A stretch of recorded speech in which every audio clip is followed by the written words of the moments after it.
Good morning, and welcome to World in 5, your trusted source for comprehensive coverage of today's most pressing events, delivered with accuracy, integrity, and insight. In Argentina's capital, Buenos Aires, riot police deployed tear gas and water cannons to disperse protesters outside Congress on Wednesday. The unrest occurred ahead of the Senate's preliminary approval of significant budget cuts. We have Shelby reporting on this. Protesters, claiming the austerity measures will negatively impact millions of Argentines, responded by throwing petrol bombs and stones, setting a car ablaze. Local media reported multiple injuries and likened the chaotic scene to a battlefield. The controversial reform package, introduced by right-wing President Javier Milei to rejuvenate the struggling economy, includes declaring an economic emergency, cutting pensions, and reducing labor rights. These proposals face strong opposition from leftist political parties, labor unions, and social organizations. The Senate vote was initially deadlocked at 36-36, but passed after Vice President Victoria Villarreal, who presides over the chamber, cast the tie-breaking vote. For those Argentines who suffer, who wait, who do not want to see their children leave the country, my vote is affirmative, Villarreal stated. The 328-article bill will now undergo detailed examination before its expected full approval on Thursday, after which it will return to the lower house for final approval. Back to you, John. Thanks for that update. Iran and the United Arab Emirates, UAE, have been accused of breaching the UN arms embargo by supplying drones to opposing factions in the 14-month conflict that has ravaged Sudan. This report delves into the evidence supporting these allegations. We have Anthony reporting on this. On the morning of March 12, 2024, Sudanese government forces celebrated a significant military victory, having recaptured the state broadcaster's headquarters in Khartoum. The building, like much of the city, had been controlled by the paramilitary Rapid Support Forces, RSF, since the civil war began 11 months prior.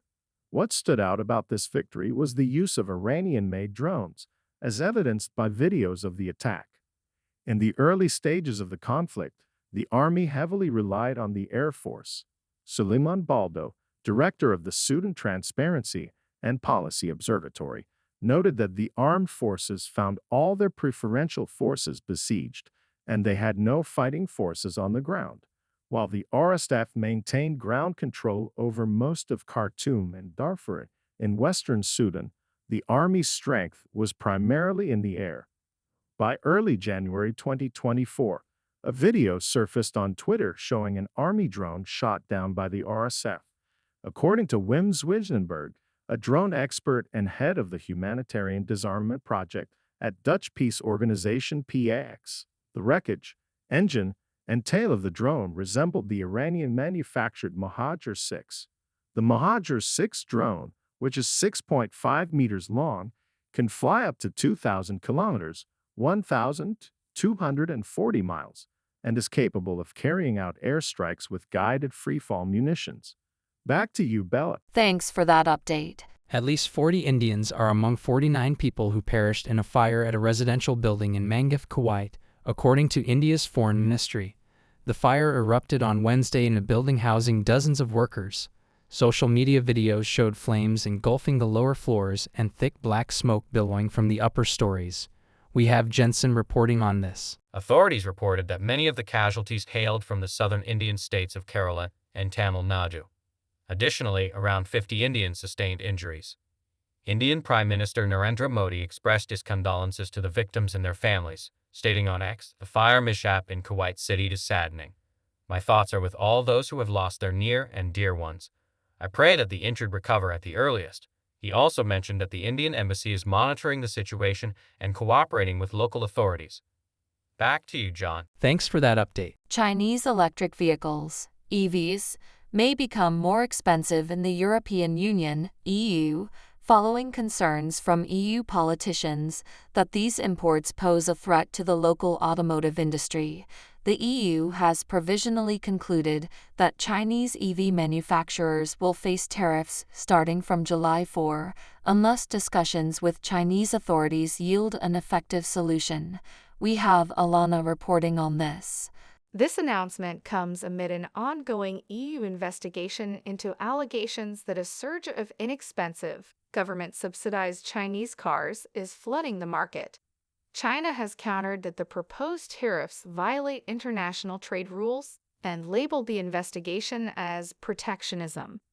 The European Commission, which launched the investigation in October, has determined that EV manufacturers who cooperated will face an average duty of 21%, while those who did not cooperate will face a duty of 38.1%.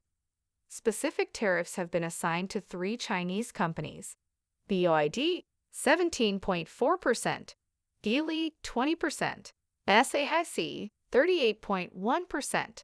Additionally, non-Chinese car companies that produce some EVs in China, including EU-based firms like BMW, will also be affected by these tariffs.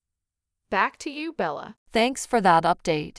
Thanks for tuning in to World in 5 for your daily dose of news and updates.